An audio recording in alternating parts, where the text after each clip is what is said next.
नमस्कार विद्यार्थी मंडळी, या व्हिडिओमध्ये आपण पोलीस भरती 2024साठी अतिशय महत्त्वाचे काही प्रश्न कव्हर करणार आहोत. व्हिडिओ शेवटपर्यंत बघायचा बघा. सर्व प्रश्न अतिशय महत्त्वाचे आहेत. लगेच व्हिडिओला सुरुवात करूया. या ठिकाणी पहिला प्रश्न आहे, रातांधळेपणा हा आजार कोणत्या जीवनसत्वाच्या अभावाने होतो? सर्वांना माहीत असेल मित्रांनो, जीवनसत्व अ. पर्याय क्रमांक ए अजीवनसत्व.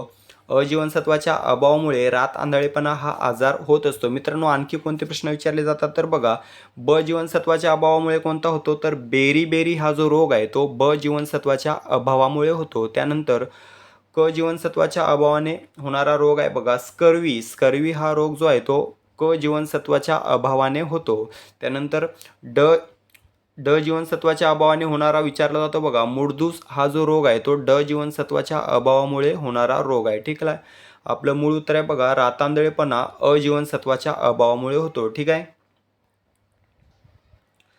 त्यानंतर प्रश्न आहे, राष्ट्रीय काँग्रेसच्या पहिल्या महिला अध्यक्ष कोण होत्या? पहिले अध्यक्ष आणि पहिल्या महिला अध्यक्ष दोन्ही वेगवेगळे आहेत. तर बघा, या ठिकाणी पहिल्या महिला अध्यक्ष विचारलेले आहे, तर कोण होत्या बघा, ॲनी बेझंट या ठिकाणी योग्य उत्तर असणार आहे. ॲनी बेझंट या राष्ट्रीय काँग्रेसच्या पहिल्या महिला अध्यक्ष होत्या 1917 या वर्षी. ठीक आहे, पहिल्या.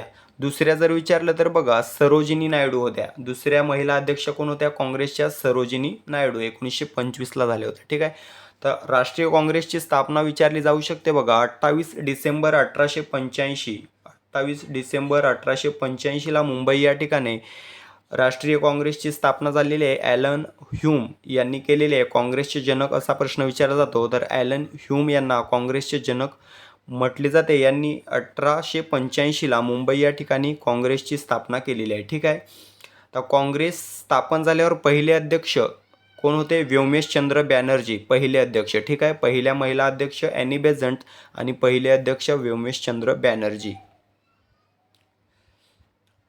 त्यानंतरचा प्रश्न बघा, सरहद्द गांधी या नावाने कोणाला ओळखले जाते? बऱ्याच वेळेला हा प्रश्न विचारण्यात आलेला आहे बघा. सरहद्द गांधी असे खान अब्दुल गफार खान यांना म्हटले जाते. खान अब्दुल गफार खान, ठीक आहे, यांना सरहद्द गांधी असे म्हटले जाते. महात्मा गांधींना राष्ट्रपिता असे म्हटले जाते. त्यानंतर प्रश्न आहे का, भारताच्या घटनात्मक विकासातील 1919च्या सुधारणा कायद्याला काय म्हणतात? काय म्हटलं जातं मित्रांनो? 1919ला जो कायदा आलेला होता त्याला काय म्हटलं जातं तर या ठिकाणी मॉन्टेग्यू चेम्सफोर्ड कायदा. मॉन्टेग्यू चेम्सफोर्ड कायदा हा 1919च्या सुधारणा, यालाच 1919चा सुधारणा कायदा म्हटलं जातं. लक्षात ठेवायचं आहे, 1919 वर्ष आणि मॉन्टेग्यू चेम्सफोर्ड कायदा. ठीक आहे, त्यानंतर बघा आणखी कोणते महत्त्वाचे कायदे आहेत तर आपण या ठिकाणी कव्हर करून घेऊया. मोर्ले मिंटो हा पण कायदा बघा महत्त्वाचा आहे. हा मित्रांनो 1909चा कायदा आहे. Morley Minto 1909. ठीक आहे, त्यानंतर बघा माउंटबॅटन कायदा किंवा योजना जी आहे ती बघा 1947ची आहे. 1947. ठीक आहे, वर्ष लक्षात ठेवायचं आहे मित्रांनो. मॉन्टेग्यू चेम्सफोर्ड काय तर 1919. मोर्ले मिंटो 1909 आणि माउंटबॅटन 1947. त्यानंतर प्रश्न आहे, आधुनिक भारताचे जनक या शब्दात कोणत्या समाज सुधारकाचा गौरव केला जातो? आधुनिक भारताचे जनक कोणास म्हटले जाते? राजा राममोहन रॉय या ठिकाणी योग्य उत्तर असणार आहे. पर्याय क्रमांक ए राजा राममोहन रॉय यांना आधुनिक भारताचे जनक असे म्हटले जाते. यांचा जन्म विचारला जाऊ शकतो बघा, 22 मे 1772 यांचा जन्म आहे. 22 मे 1772ला यांचा जन्म झालेला आहे. मृत्यू देखील विचारला जाऊ शकतो, तर 27 सप्टेंबर 1833. 27 सप्टेंबर 1833ला यांचा मृत्यू झालेला आहे. ठीक आहे, यांच्या बघा ज्या काही संस्था आहेत विचारल्या जातात, आत्मीय सभा आणि ब्राह्मो समाजाची स्थापना यांनी केलेली आहे. राजा राममोहन रॉय यांनी आत्मीय सभा आणि ब्राह्मो समाजाची स्थापना केलेली आहे. ठीक आहे, त्यानंतर बघा आधुनिक भारताचे जनक तसेच यांना प्रबोधन काळाचे पितामह असेही म्हटले जाते. लक्षात ठेवा, प्रबोधन काळाचे पितामह कोणास म्हटले जाते? राजा राममोहन रॉय. ठीक आहे, सतीबंदी व एकेश्वरवादाचा प्रसार यांनी केलेला आहे. सतीबंदी व एकेश्वरवाद. ठीक आहे, त्यानंतर प्रश्न बघा, कोणत्या देशाने जगातील सर्वात शक्तिशाली लेझरचे अनावरण केलेले आहे? तर मित्रांनो, रोमानिया हा जो देश आहे पर्याय क्रमांक डी रोमानिया युरोप खंडातील हा देश आहे. याने बघा जगातील सर्वात शक्तिशाली लेझरचं अनावरण केलेलं आहे. त्यानंतर प्रश्न आहे ग्रामगीता हा ग्रंथ कोणी लिहिलेला आहे. बऱ्याच वेळेला प्रश्न रिपीट होत असतो बघा. ग्रामगीता हा जो ग्रंथ आहे तो राष्ट्रसंत तुकडोजी महाराज यांनी लिहिलेला आहे. तुकडोजी महाराज यांनी लिहिलेला आहे ग्रामगीता हा ग्रंथ. मित्रांनो, तुकडोजी महाराजांचं पूर्ण नाव काय आहे ते मला कमेंट करून सांगायचं. याच्यावर देखील प्रश्न विचारण्यात आलेला आहे. तर यांनी लिहिलेला आहे ग्रामगीता. आता विनोबा भावेंचा एक विचारला जातो बघा, गीताई हा जर विचारला तर विनोबा भावे लोकमान्य टिळकाचा गीता रहस्य जो त्यांनी मंडालेच्या तुरुंगामध्ये लिहिला होता, गीता रहस्य. ठीक आहे, आपलं मूळ उत्तर आहे संत तुकडोजी महाराजांचा ग्रामगीता. त्यानंतर प्रश्न आहे प्रजासत्ताक दिन 2024चे प्रमुख पाहुणे कोणत्या देशाचे राष्ट्राध्यक्ष होते. 101% हा प्रश्न विचारणार. दर भरतीला हा प्रश्न विचारला जातो, यावर्षी पण विचारला जाईल. तर दोन्ही लक्षात ठेवायचे 2023 आणि 2024चे. तर आता 2024चे होते बघा फ्रान्स या देशाचे राष्ट्राध्यक्ष इमॅन्युएल मॅक्रॉन. 2024चे कोण होते? फ्रान्स या देशाचे राष्ट्राध्यक्ष इमॅन्युएल मॅक्रॉन. 2023चे कोण होते? इजिप्त या देशाचे राष्ट्राध्यक्ष अब्देल फतह अल सिसी. ठीक आहे, हे होते. लक्षात ठेवा, हा प्रश्न नक्की पडणार आहे. त्यानंतर प्रश्न आहे भारतात झालेल्या G20 बैठकीचे घोषवाक्य काय होते. सर्वांना माहीत असेल वसुधैव कुटुंबकम हे घोषवाक्य होतं भारतात झालेल्या G20 बैठकीचं. ठीक आहे, भारतात झालेली G20 बैठक ही G20ची कितवी आवृत्ती होती तर बघा 18वी आवृत्ती होती जी भारतात झालेली आहे. आता 2024ला 19वी आवृत्ती होणार आहे. कोणत्या देशामध्ये? ब्राझील देशामध्ये रिओ दी जानेरो या ठिकाणी G20ची 19वी आवृत्ती पार पडणार आहे. ठीक आहे, लक्षात ठेवायचं. याच्यावर देखील चुकीचा पर्याय योग्य पर्याय किंवा जोड्या लावामध्ये प्रश्न विचारला जाऊ शकतो. 17वी बघा इंडोनेशियामधील बाली या ठिकाणी झाली होती. 18वी भारतात, 19वी ब्राझीलमध्ये होणार आहे रिओ दी जानेरो या ठिकाणी. त्यानंतर बघा भारतीय संसदेने कोणत्या वर्षी हिंदू विवाह कायदा संमत केला. कोणत्या वर्षी? 1955 या वर्षी भारतीय संसदेने हिंदू विवाह कायदा संमत केलेला आहे, 1955. त्यानंतर प्रश्न आहे कोसला या प्रसिद्ध कादंबरीचे लेखक कोण आहेत. बऱ्याच वेळेला रिपीट होत असते ही कादंबरी कोसला. कोण आहेत तर बघा भालचंद्र नेमाडे हे कोसला या कादंबरीचे लेखक आहेत. कोसला. ठीक आहे, तर नामदेव ढसाळ यांची लक्षात ठेवायची तुम्हाला गोलपीठा विचारली जाते.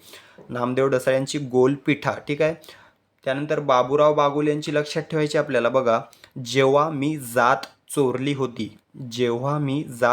होती ही बाबूराव बागुल यांची कादंबरी लक्षात ठेवायची आहे. त्यानंतर बघा व्यंकटेश माडगुळकर यांची एक लक्षात ठेवा माझा बाप आणि मी. ठीक आहे, आमचा बाप आणि आम्ही लक्षात ठेवा नरेंद्र जाधवची आहे. ठीक आहे, माझा बाप आणि मी व्यंकटेश माडगुळकर. त्यानंतर प्रश्न आहे 1919च्या जालियनवाला बाग हत्याकांडाची चौकशी कोणत्या कमिशनने केली किंवा कोणते कमिशन नेमण्यात आले होते असा प्रश्न विचारला जातो. तर बघा कोणते कमिशन नेमण्यात आलेले होते? Hunter commission. पर्याय क्रमांक बी हंटर कमिशन हे योग्य उत्तर असणार आहे. तर बघा एक प्रश्न विचारला जातो खालीलपैकी कोणी हंटर कमिशन समोर साक्ष दिली होती तर महात्मा फुले यांनी दिली होती. तर बघा 1919च्या जालियनवाला बाग हत्याकांडाची चौकशी करण्यासाठी हंटर कमिशन नेमण्यात आलेले होते. ठीक आहे, तर मित्रांनो 1919चं जे काही जालियनवाला बाग हत्याकांड आहे ते कुठे झालं होतं? पंजाबमधील अमृतसर या ठिकाणी. ठीक आहे, 13 एप्रिल 1919ला झालं होतं. ठीक आहे, याच्यामध्ये मित्रांनो गोळीबाराची ऑर्डर कोणी दिली तर जनरल डायर लक्षात ठेवा जनरल डायर याने गोळीबाराची ऑर्डर दिली होती. सुमारे 1600 राऊंड फायर करण्यात आले होते, 1600. ठीक आहे, आणि सुमारे 400 लोक मृत्युमुखी पडले होते. ठीक आहे, सर्व गोष्टी लक्षात ठेवायच्या आहेत.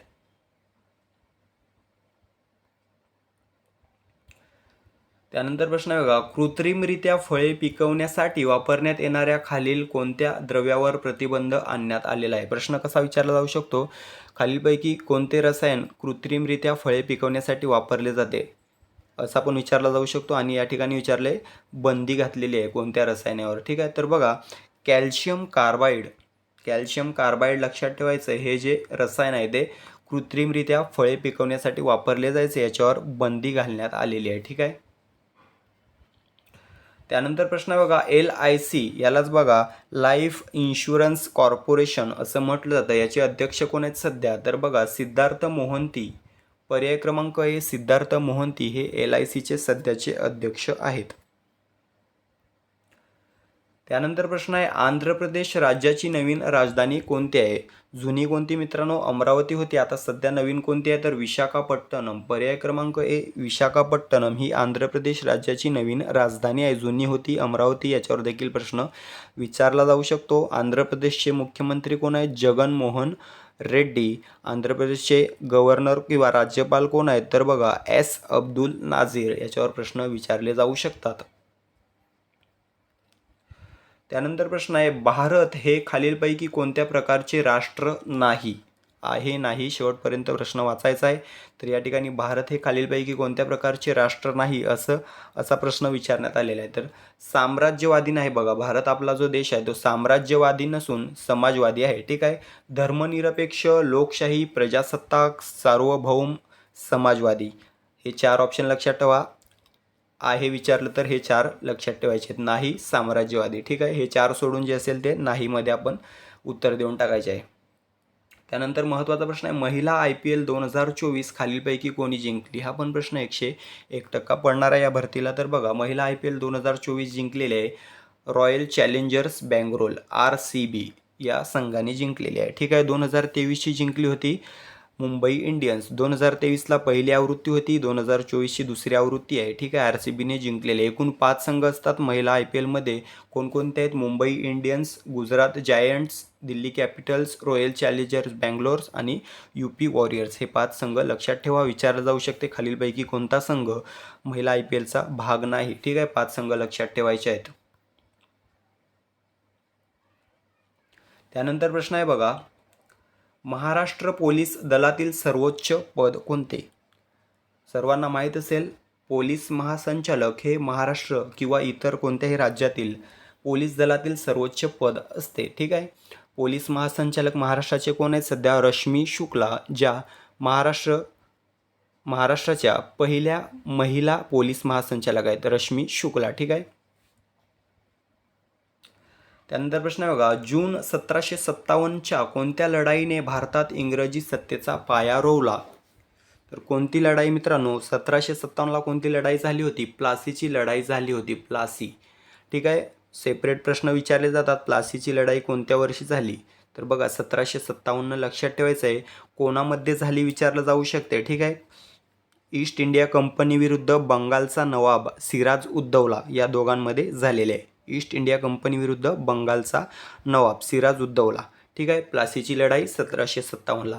या ठिकाणी सिराज उद्दौला हरून बघा ईस्ट इंडिया कंपनीने भारतात इंग्रजी सत्तेचा पाया रोवलेला आहे. ठीक आहे. त्यानंतर प्रश्न आहे बघा, मानवी शरीरात खालीलपैकी कोणते द्रव सर्वात मोठ्या प्रमाणात आढळते? कोणते आढळते? ऑक्सिजन हे द्रव बघा मानवी शरीरामध्ये सर्वाधिक प्रमाणामध्ये आढळते. मानवी वजनाच्या सुमारे 65% एवढे प्रमाण ऑक्सिजनचे असते. ठीक आहे. लक्षात ठेवायचं आहे ऑक्सिजन. त्यानंतरचा प्रश्न आहे, न्यूरोलॉजी ही विज्ञानाची शाखा खालीलपैकी कोणत्या विषयाशी निगडीत आहे? न्यूरोलॉजीमध्ये कशाचा अभ्यास केला जातो असा देखील प्रश्न विचारला जाऊ शकतो. तर बघा चेता संस्थेचा अभ्यास हा न्यूरोलॉजीमध्ये केला जातो. किंवा मेंदू जर ऑप्शनला असेल तर बघा मेंदू उत्तर द्यायचं आहे. ठीक आहे. चेता संस्था किंवा मेंदू या दोघीपैकी जे काय असेल ते ऑप्शन आपण योग्य उत्तर म्हणून सिलेक्ट करायचे. चेता संस्थेचा अभ्यास तसेच मेंदूचा अभ्यास न्यूरोलॉजीमध्ये केला जातो. विचारलं, हाडांचा अभ्यास कोणत्या शास्त्रात केला जातो? ओस्टेओलॉजी यामध्ये हाडांचा अभ्यास केला जातो. दातांचा अभ्यास कोणत्या शास्त्रात केला जातो? ओडोंटोलॉजीमध्ये दाताचा अभ्यास केला जातो. त्वचेचा अभ्यास कशामध्ये केला जातो? डर्मॅटॉलॉजीमध्ये त्वचेचा अभ्यास केला जातो. आपलं मूळ उत्तर आहे न्यूरोलॉजीमध्ये चेतासंस्थेचा अभ्यास केला जातो. त्यानंतर प्रश्न आहे, महाराष्ट्र राज्याचे सध्याचे राज्यपाल कोण आहेत? कोण आहेत? रमेश बैस. कोणत्या राज्याचे आहेत? मध्य प्रदेश या राज्याचे आहेत. ठीक आहे. ते आपल्या महाराष्ट्राचे सध्याचे राज्यपाल आहेत. याच्या आधी होते भगतसिंग कोश्यारी. ठीक आहे. आनंदीबेन पटेल बघा उत्तर प्रदेश या राज्याच्या राज्यपाल आहेत. CP राधाकृष्णन हे झारखंड तसेच तेलंगणाचा अतिरिक्त भार त्यांच्यावर देण्यात आलेला आहे. ठीक आहे. त्यानंतर प्रश्न आहे बघा, तंबाखूमध्ये आढळणारे हानिकारक रसायन कोणते? मोस्ट रिपीटेड प्रश्न आहे, सर्वांना माहीत असेल. तंबाखूमध्ये आढळणारे जे काय हानिकारक रसायन आहे ते बघा निकोटीन हे आहे. ठीक आहे. निकोटीन पर्याय क्रमांक ए या ठिकाणी योग्य उत्तर असणार आहे. तर अशा प्रकारे मित्रांनो आपण पोलीस भरतीसाठी जे काही महत्त्वाचे प्रश्न आहेत जवळपास 50 ते 60 प्रश्न तुमचे या व्हिडिओमधून कव्हर केलेले आहेत. ठीक आहे. व्हिडिओ आवडला असेल व्हिडिओला लाईक करा, चॅनलला सबस्क्राईब करून घ्या जेणेकरून दररोज 5 वाजता आपले व्हिडिओ तुम्हाला पाहायला मिळतील. व्हिडिओला लाईक आणि शेअर करा. भेटूया पुढील व्हिडिओमध्ये. तोपर्यंत ग्राउंड अभ्यास चालू राहू द्या. येणाऱ्या पोलीस भरतीसाठी सर्वांना बेस्ट ऑफ लक. धन्यवाद.